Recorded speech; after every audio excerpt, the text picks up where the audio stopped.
You're not the only one who finds the ubiquity of Rolex in the watch YouTube space exhausting.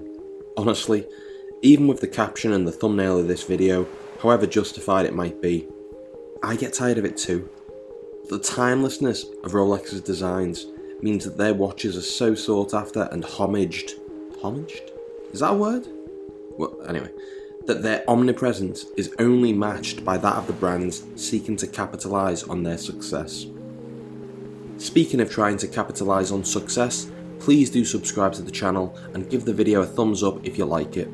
It's great to see and hear from more and more fellow watch enthusiasts as it slowly and steadily grows. Thank you. Now, San Martin. What can I say about San Martin that someone with a less regional accent hasn't already said? You already know the finishing is amazing for the price. You can tell it looks good by the way it shimmers when I twist my withered, sunburned wrist. You've heard the Lume is unmatched by the other AliExpress brands. Look, you're right on all counts, but I didn't know, and you might not either, but San Martin make the best bracelet and clasp that you can get on a watch under $3,000, or about $2.5 grand. Screw it, this might just be the best dress watch under $3,000 full stop. Naturally, all of that is if you're okay with having a homage on your wrist.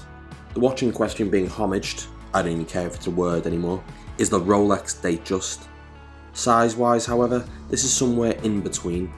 Here are the specs so you can get an idea of what I'm talking about. Rolex themselves currently offer the Datejust in 31, 36 and 41mm. I was actually worried about the size of this one at 40mm, but I was pleasantly surprised once I got it on wrist. The President style bracelet, which I'll come on to shortly. Oh, as an actress said to a bishop. Nah. It drapes around the wrist nicely, and the downturn of the lugs helps the head of the watch sit somewhat flush to my 6.5 inch wrist. 12.6mm thickness is a couple of millimeters more than I'd like, but given there's 100 meters of water resistance, I'm fine with that. If you've ever seen my dusty, battered motor, you'll know that I'm more likely to wear this for a drive to the beach than I am to a fancy dinner party anyway. It's apt that I filmed a fair bit of this footage at the seaside too, as the mother of pearl dial feels right at home here.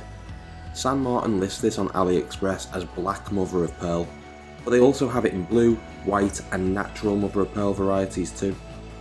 As you can see though, that's not necessarily the shade that you're gonna get. This dial flicks between grey, black, silver, and then it'll even have some green and pink hues when it catches the light just right. In fact, thanks to the texture of the dial, telling the time can sometimes feel like looking at a velour tracksuit. While those can stay firmly in the mid-noughties, and honestly nobody needs to revive that particular sartorial sin, the resemblance here isn't unflattering. I never thought I'd be favourably comparing a watch dial to a velour tracksuit, but there we are. So trust me, it's a positive, as odd as that sounds.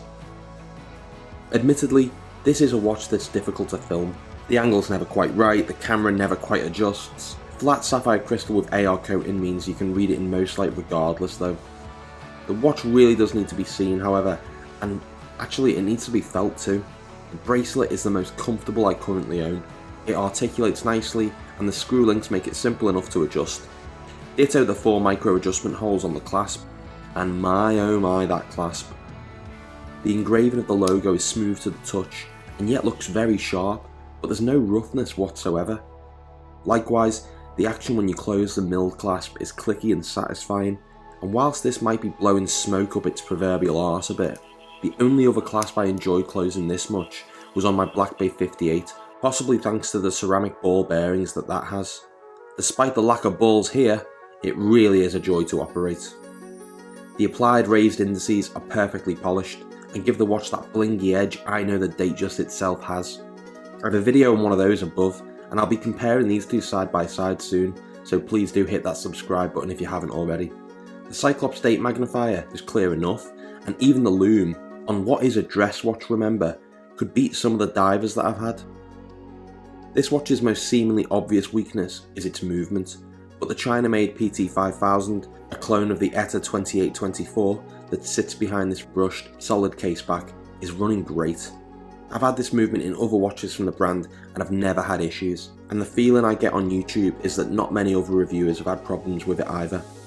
San Martin do offer this with the Swiss-made Solita SW200, but it might not be worth the extra roughly 120 quid. So, while the negatives are few and far between, they do exist. Firstly, the frame around the date window doesn't need to be there. Rolex don't do it, so nor should San Martin, unless they ditched the Cyclops altogether, but then it mightn't have been as faithful a homage. Like a lot of people, and by that I mean me and you, I spent a lot of time deliberating over whether I like the San Martin logo or not. Sometimes I do, like on the clasp, but sometimes I don't, like on the dial. I think it has something to do with its width, or lack thereof. I've definitely heard someone say this to me in other contexts, by the way.